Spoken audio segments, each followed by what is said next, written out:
Happy Monday, History 259.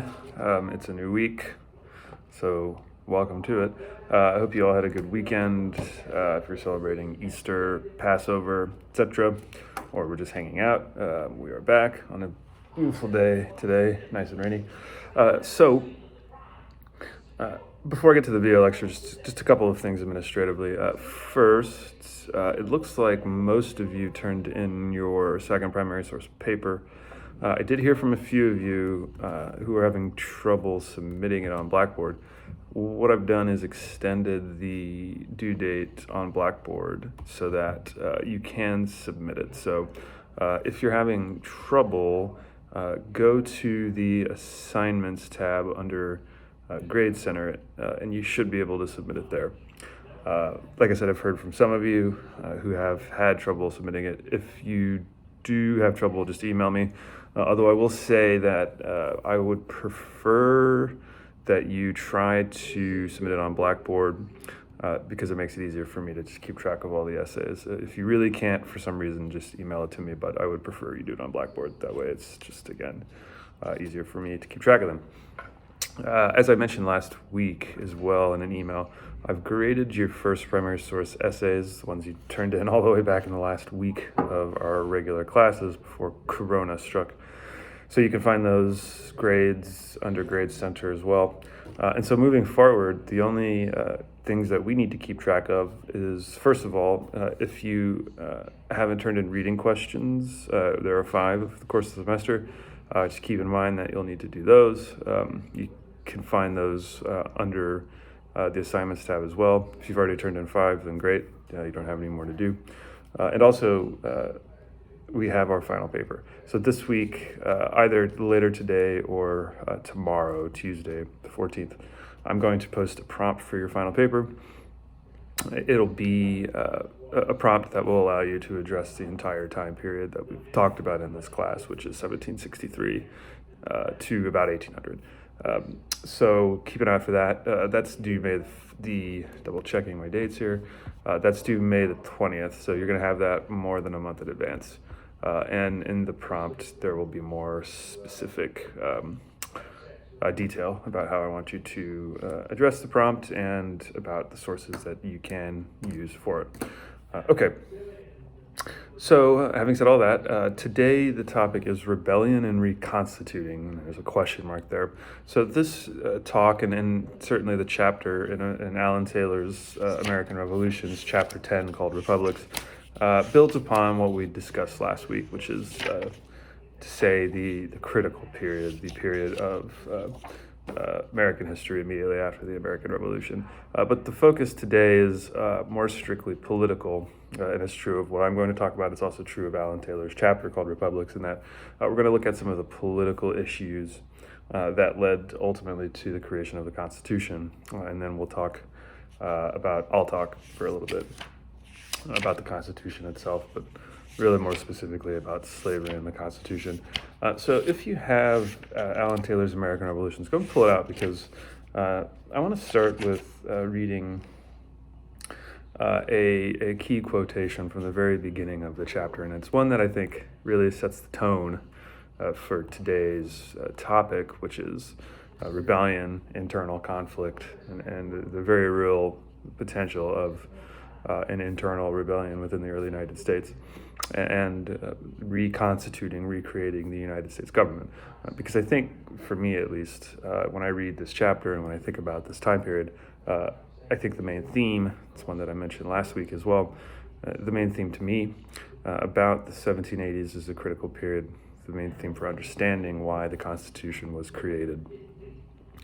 Is internal conflicts, and specifically internal class conflict between elitist, wealthy members of early American society and the sort of lower orders, as they were called, but less wealthy, less privileged members of early American society. So a quote that I want to read to sort of start this discussion is from page 354, so the second page of the chapter called Republics, because I think it, again, really is a launch pad for understanding this time period.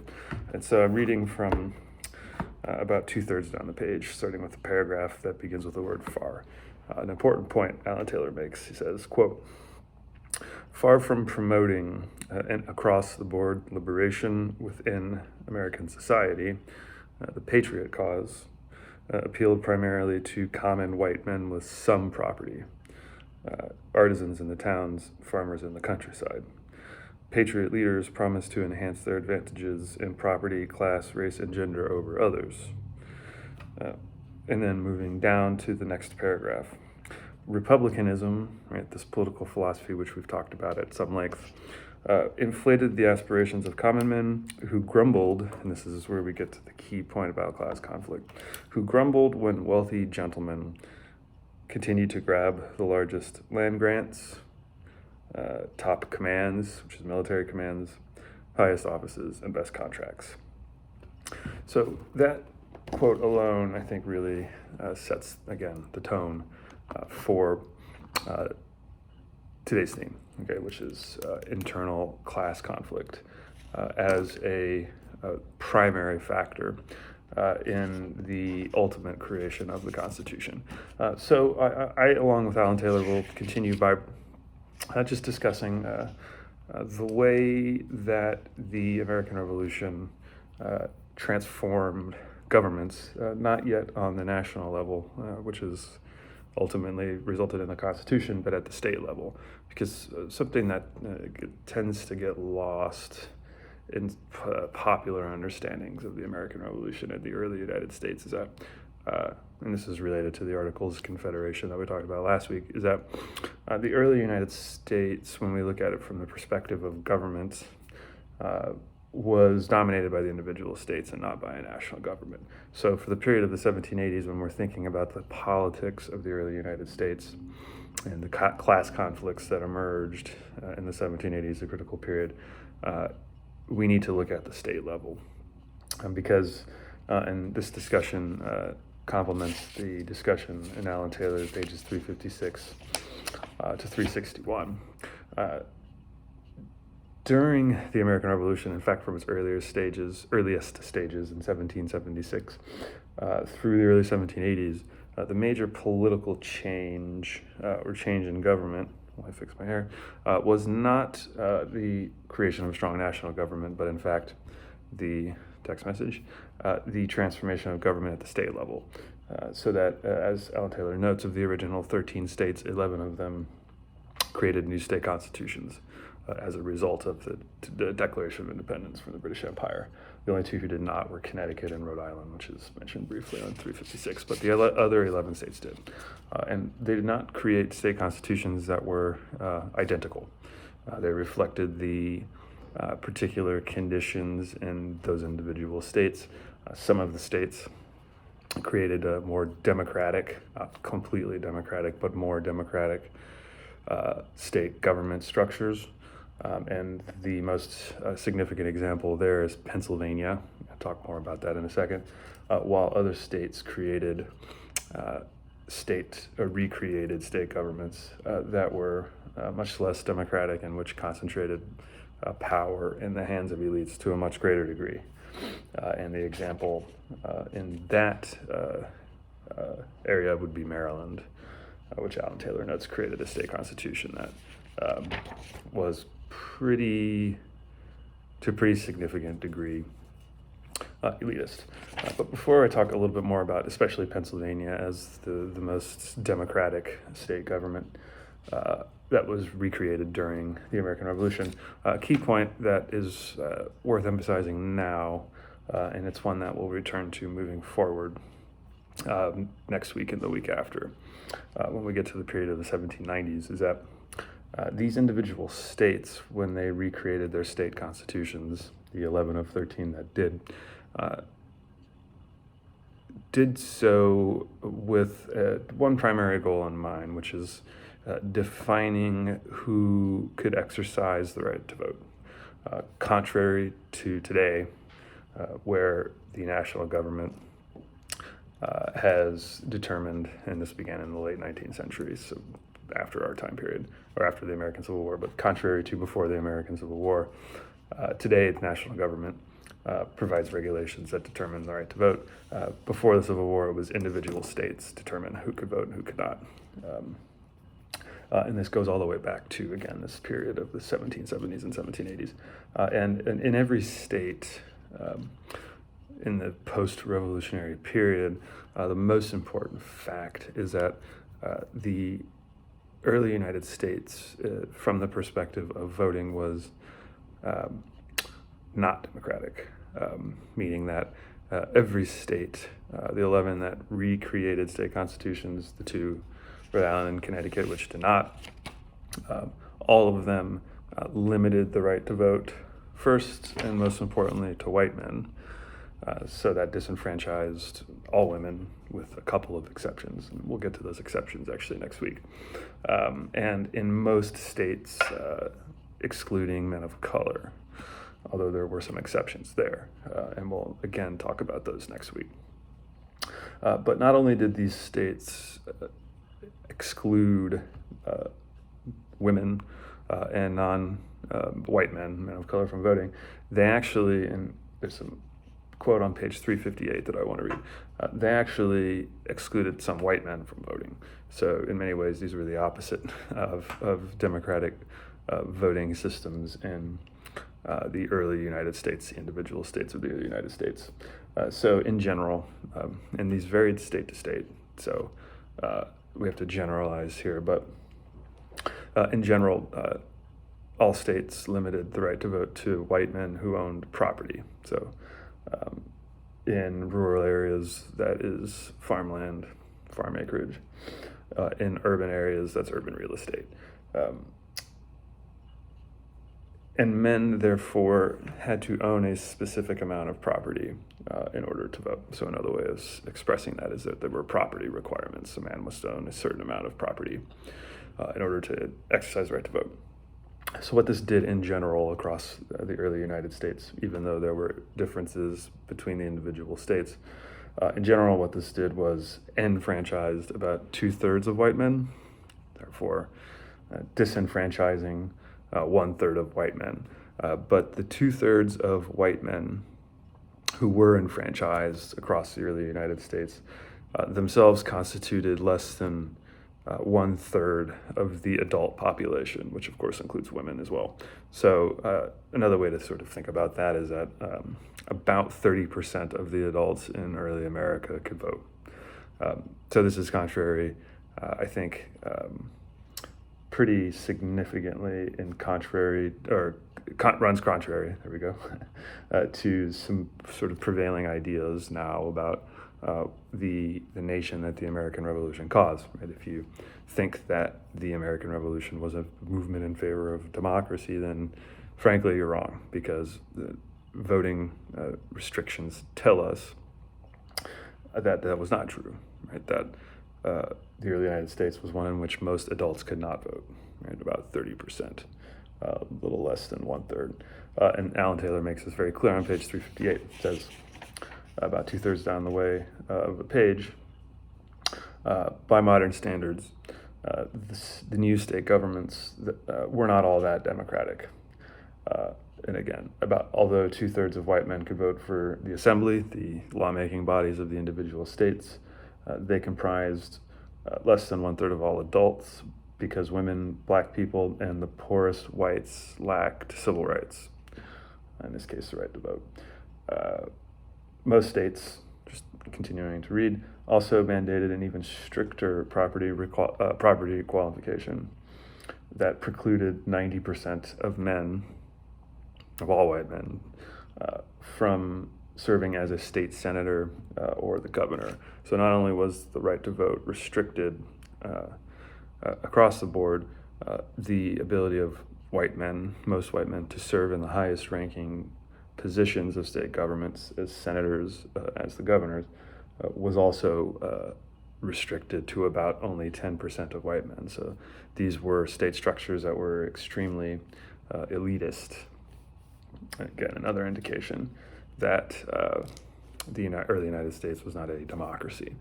One exception, partial exception, is the state of Pennsylvania. It's one state where we see the results of the American Revolution lead to the creation of a democratic government, at least for white men only.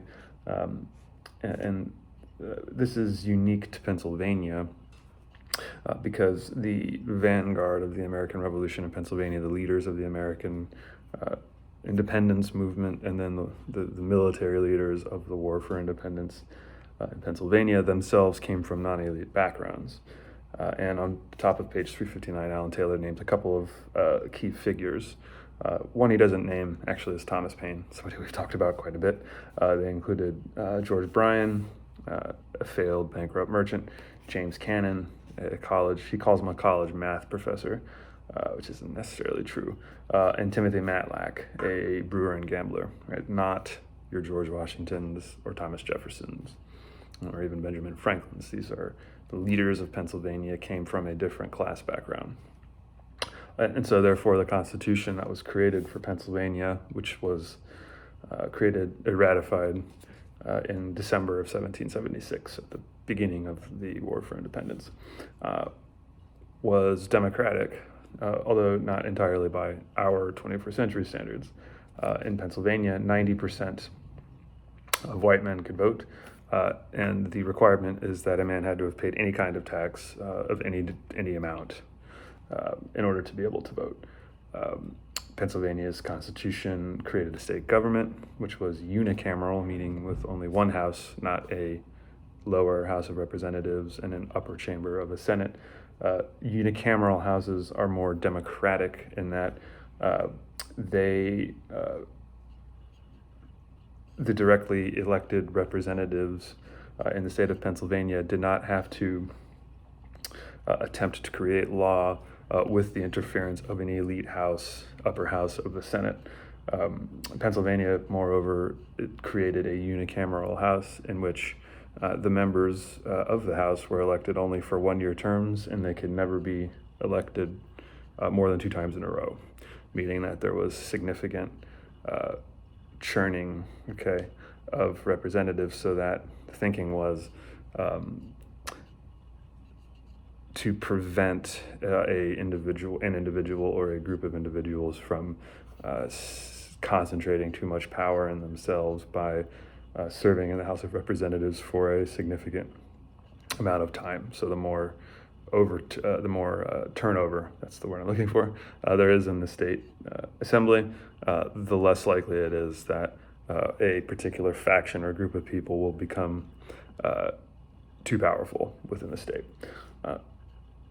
But Pennsylvania was in fact an exception. Most of the other states, but especially the slave states in which slavery was the largest economic and social institution, Virginia, Maryland, Delaware, North Carolina, South Carolina, Georgia, created state governments that were elitist and in general conservative, because they feared democracy, not embraced democracy.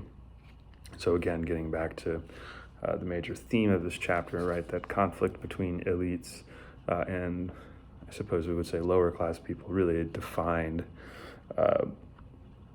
the decade of the 1780s, or the years before the Constitution was created. And on page 361, Alan Taylor, I think, really nicely expresses this dynamic of partisanship in a country that prides itself today on democracy, was a country that in fact was founded as an anti-democratic country.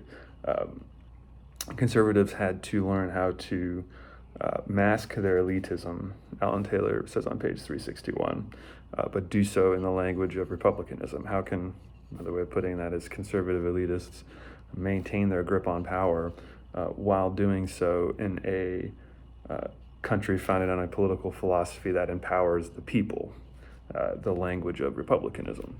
And in fact, it's a fine line that many elitists had to tread. And they, as we will see, ultimately did so successfully.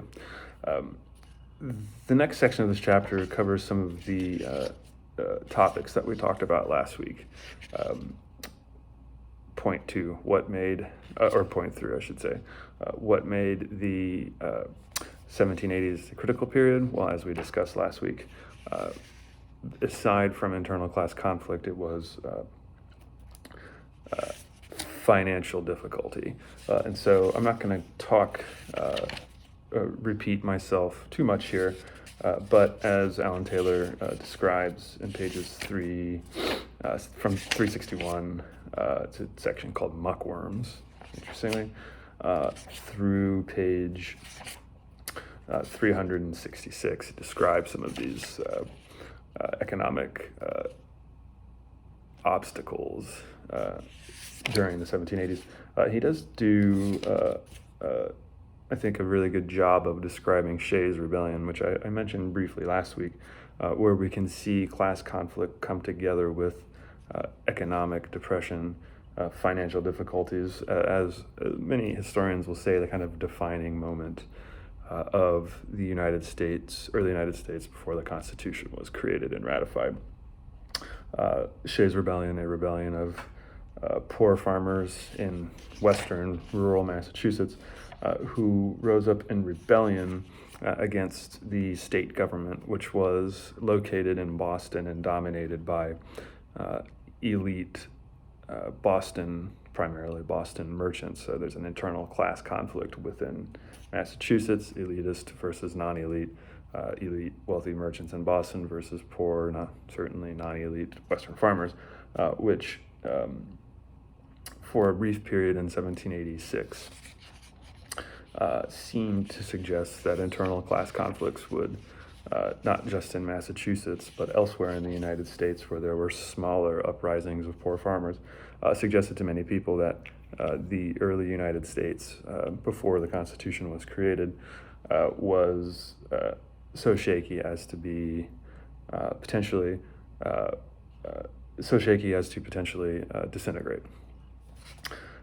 And this is the backdrop for the creation of the Constitution and its ratification, which is where we'll begin next week.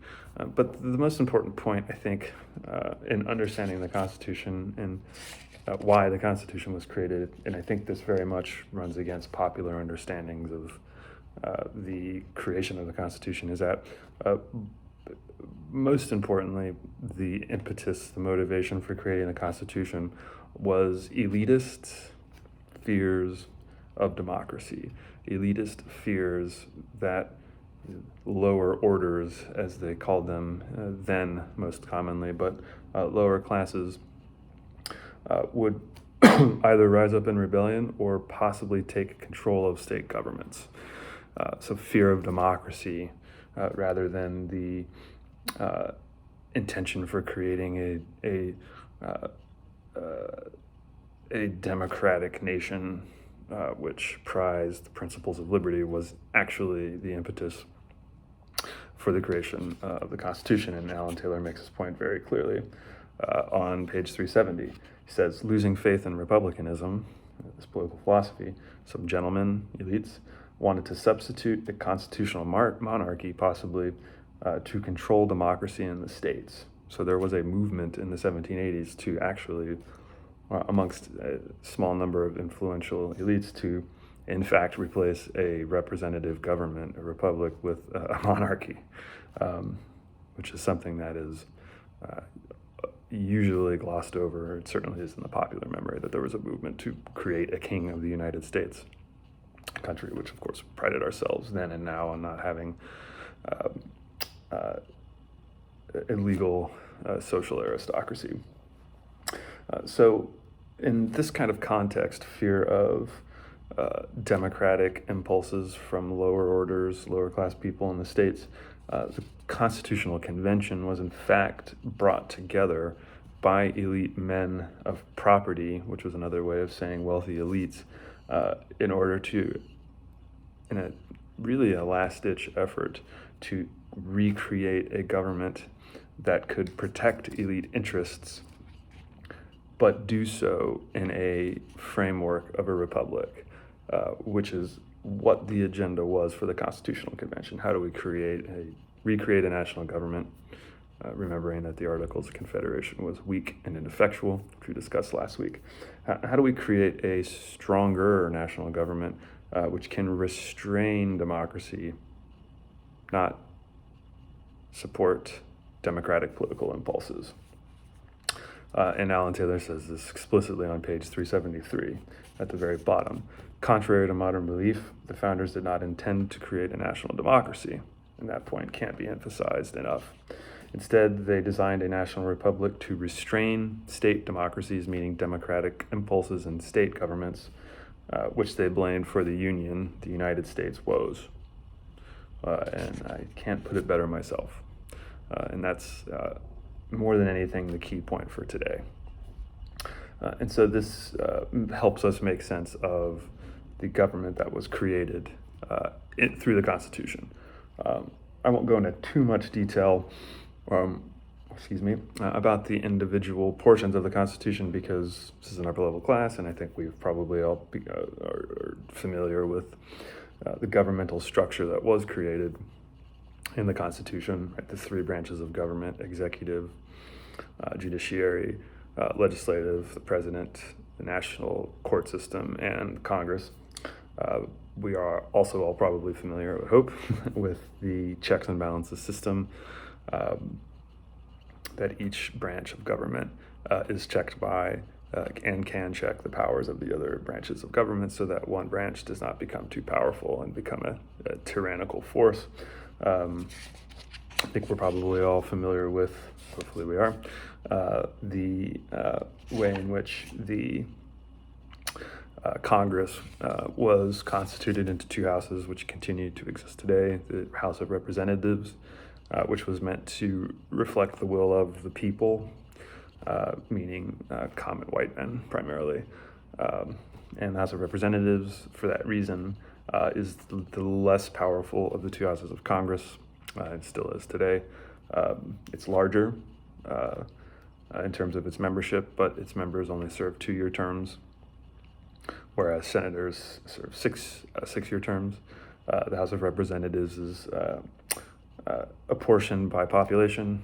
It's still true today, so that the larger states have more representatives, the smaller states have fewer, but that the Senate is apportioned equally. So every state, regardless of its size, population, not physical size, but population, has 2 senators. That should all be pretty familiar to us. But a point that I want to make here, and it's relevant certainly to the 18th century, and it's still relevant today, something we're thinking about, and this really will set us up for our discussion next week when we get to the so-called early republic, but the first decade after the ratification of the Constitution. And it's worth making here now because it's something that we continue to experience on a daily basis. It's in many ways the most important theoretical but also practical problem that faced the Constitutional Convention. Again, a convention that was primarily concerned with restructuring a national government to protect elite power. And it's a problem that James Madison, who's often called the father of the Constitution because he was the person who theorized the structure of what would become the Constitution, James Madison in particular struggled with. And it's a concept that we today call the extended republic, the problem of the extended republic. Extended as if I'm extending my arm, EXTENDED, extended republic. And it's that how is it possible to create a republican system, right? A representative system that would reflect, on the one hand, the will of the people, but on the other hand, preserve the power of elites? How do we balance those two interests while at the same time creating a republic that can function over a large geographical space?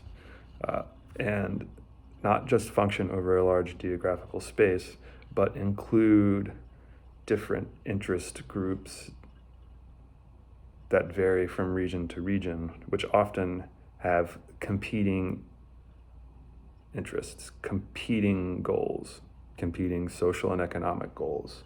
How do you create a republic? Another way of putting that, that can encompass groups of people whose end games are often at odds with each other.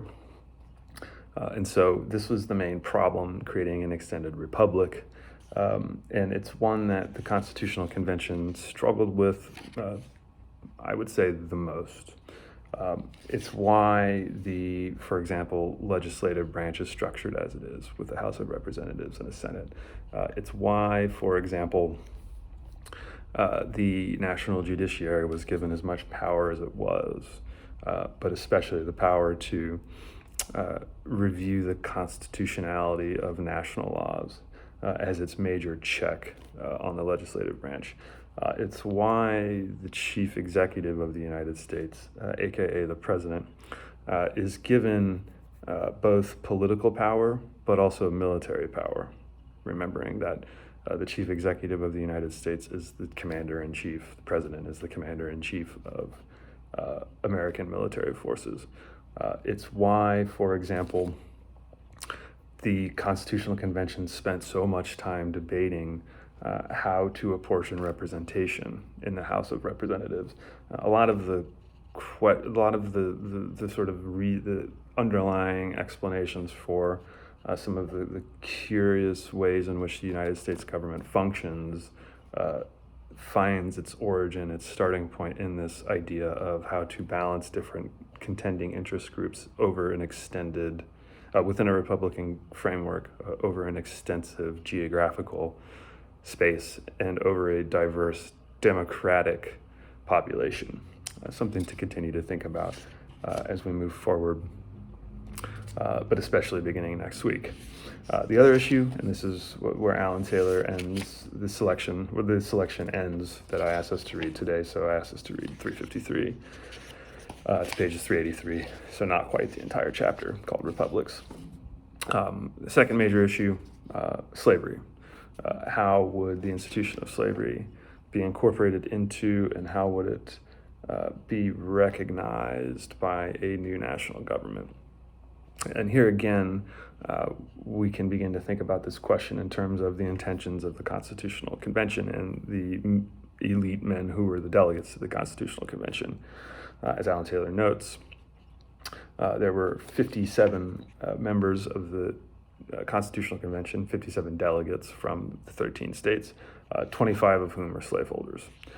So they were the elite of the elite in their individual states, and indeed in the United States as a whole.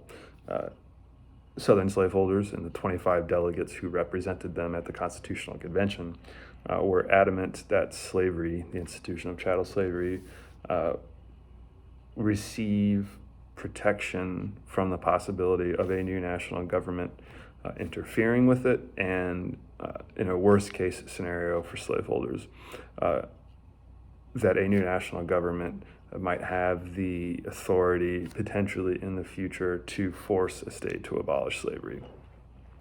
The biggest fear of slaveholders in the Constitutional Convention. And so slavery in the Constitution is a very conflicted and ambiguous issue. To begin with, the words slave, slavery, slave trade don't in fact appear in the text of the Constitution. Instead, they used euphemisms, different language to refer to enslaved people. So rather than, for example, in sections of the Constitution that deal with representation, should slaves count as members of the population for determining a state's number of representatives in the House of Representatives, the word slave isn't used, it's such persons, for example. For example, the section of the Constitution which deals with fugitive slaves, right? Which slaveholders demanded a protection in the Constitution that they would be able to legally recover slaves who ran from one state into another state. that section, which gives slaveholders the constitutional right to recover fugitive slaves who cross state lines. Slaves is not used as a word. It is persons held to service. So it begins the issue of slavery in the Constitution ambiguously just when we look at the language. But it becomes more ambiguous because the compromises that were made in the Constitution, on the one hand, protected slavery in the short-term future from being interfered with by the national government, but on the other hand, did create possibilities in the future for slavery to, for example, be prevented from expanding into the West and into the South. There were some key compromises that were made that, for example, allowed the slave trade to continue for 20 years, meaning the importation of slaves from outside the United States for 20 years, but said no more. Said the slave trade can continue for 20 years, but in the future, after that 20-year period, left the question open. So slavery in the Constitution is significant, and it will be for us moving forward because it, in addition to this debate about an extended republic, how do we create, again, a Republican government that can protect elite interests while also encompassing different interest groups. Slavery was, I think, for me at least, the biggest obstacle to creating a stable national government. And while this class only goes to the year 1800, the Constitution's incorporation of the institution of slavery in the 19th century would in fact become the biggest national political conflict in the country and would eventually lead to the American Civil War.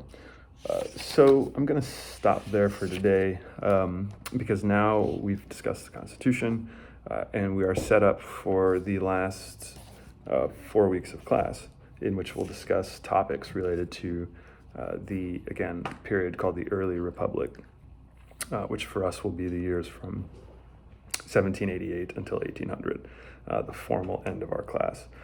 So just to return to what I said at the very beginning of this video, to those of you who have turned in your second primary source paper, thank you. I'll work on grading them this week. If you haven't, you should be able to under the assignments tab.